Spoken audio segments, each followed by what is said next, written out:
repulsion between cars. So computer models have tried to understand traffic using these very simple rules. And here's an example of what comes out. Now, this might look a bit complicated, but what it is, it's showing the behavior of cars moving down a single file road, and each of the sloping lines here going up the graph is a single car. So one line just represents a single car going along. If it slopes up like a straight line, the car is just going along at a constant speed. If the car has to slow down, that line bends, starts to become horizontal, and that's what's happened in these dark areas here. So that's where the traffic congestion, the traffic jams are. Now, in this model, one car was programmed to slow down suddenly, and then as though the driver had just lost attention and put on the brakes and then carried on. And this is what the result of that behavior was. So this dark line, as I say, is a jam. And you can see that there's some strange things happening here. The jam doesn't just gradually dissipate. Instead, it gets worse over time. It moves upstream against the direction of traffic flow, and it branches after a while. So you have several jams. And so someone coming along the road at a later time will enter these jams, and they'll go into a jam, and then they'll come out, and then they'll hit another one, and then they'll come out. This is this stop and go traffic, which I expect anyone who drives is familiar with. And then finally they come out of the jam, and there's nothing there. There seems to be nothing that caused this traffic jam, because the cause is not something in space, it's something in time. It's what happened way back here. And what's also striking is that you go into these jams quite suddenly and come out of them quite suddenly too. And that's puts us in mind of the behavior of states of matter. So that, for example, when water freezes, that happens quite suddenly too. You can cool it down and cool it down until it's very nearly at freezing point. Just a little bit above freezing point, it will just be like this. It'll just be liquid water. A little bit below freezing point, it will all be ice. So there's a really sudden transition. It's what physicists call a phase transition. And the same is true when water boils and turns into water vapor. And it seems that there are complete analogies between the behavior of matter like that and the behavior of traffic as it gets more and more dense. You get these sudden switches from a situation where everyone can drive however they want and they don't really interact with other vehicles at all, to a situation where there's congestion and they're all moving more or less at the same speed, but they're still moving. And then if the traffic density gets a little bit higher, just increases above a threshold, then suddenly it all freezes and there's a jam.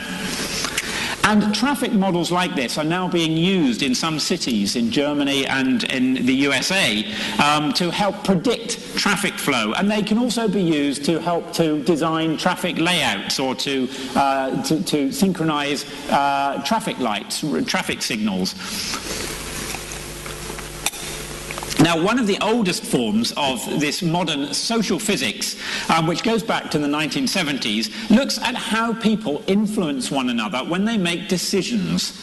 And the idea here is that it's a little bit like magnets. We're a little bit like magnets.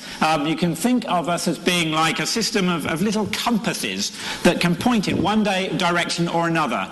We make one decision or we make another. But we influence each other. We feel each other's, if you like, each other's magnetic field. So we have this social influence that tends to make us think in the same way as our peers, as our friends or our neighbours. And models like this have been used with particular rules that govern when people will switch their behaviour, have been used to try to understand how a whole society, a whole population arrives at a group decision, at a consensus, if you like. So these models have been used to look at voting, for example. And what comes out of them is that it seems that voting isn't, as we might like to think, isn't just so many individuals making up their own minds about what to do. It seems very clear from the statistics of voting that there is this feedback, that we're influenced by what each other does. And this shows that there is, after all, such a thing as society. It's not just a collection of independent people.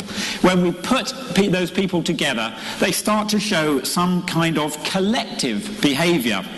And we might not be able to predict what that behaviour would be from just looking at how individuals will behave. Also, in a system like that, with that feedback, it turns out that small influences can have big effects. You can have avalanches of changes of opinion that can sweep through the whole population. And that might be something we might want to worry about. For example, in an electoral system, a voting system, where different political parties have different campaign budgets or different amounts of support from the press, from the media.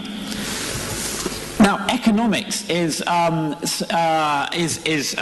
area that has a big potential to be informed by these ideas. And in fact, there is now a whole discipline of this overlap between economics and physics called econophysics. I want to just mention one example of the sort of things that have come out from that work, which is work done at the Santa Fe Institute in New Mexico, where some researchers developed a model of a market that assumed that the people in the market, that the traders, just this is what the work was, that they just make their decisions about what to buy or sell at random. Okay, so in the language of the model, they have no intelligence. They just do it as if by flipping a coin. Now, I won't go into the details of what was assumed here, but there was a certain kind of system for how they place their orders to buy and sell. And it turns out that this model predicted behaviour that was very close to that seen in the London Stock Exchange. And this suggested that the behaviour that comes out of this system doesn't. It's really irrelevant what the traders are thinking. It's all determined by how they actually make those bids. So, if you like, you can think here of the traders being rather like ants that are just swarming through the guts of some great clock, and they're barely altering the way in which it ticks. Now, there's work that has been done on the growth of firms, which I won't talk about, but it explains how firms grow from interactions, sort of attractions between people who get together to produce goods. And it seems that these produce the sort of behaviour that we see in reality. Also, there's work done on how firms form alliances, also on how countries form alliances. Again, through attractions and repulsions between them, that they divide in general into two groups. So this might be competition for example, in the 1980s, different kinds of video technical standard, or between Mac and PC. And this sort of model, which relies on these physics-based ideas, has been used to understand, for example, how computer software companies divided into two groups to decide what would be the primary computer operating system in the 1980s. It has also been used to look at how nations in Europe divided at the onset, towards the onset of the Second World War. So it can be used to understand international alliance formation too. One question that has been looked at in using these models that perhaps is particularly socially relevant is that of why some societies segregate. This was something that was explored by the American economist Tom Schelling in the 1970s. At that time, there was a phenomenon called white flight going on in American cities, where white people were tending to move out into wealthy suburbs, and the interiors were becoming building black ghettos, and people wanted to understand why this was happening. Was it an indication that this was a very racially prejudiced society that couldn't bear to mix? Well, Schelling developed a model in which people were, so agents really, were placed on a sort of checkerboard grid.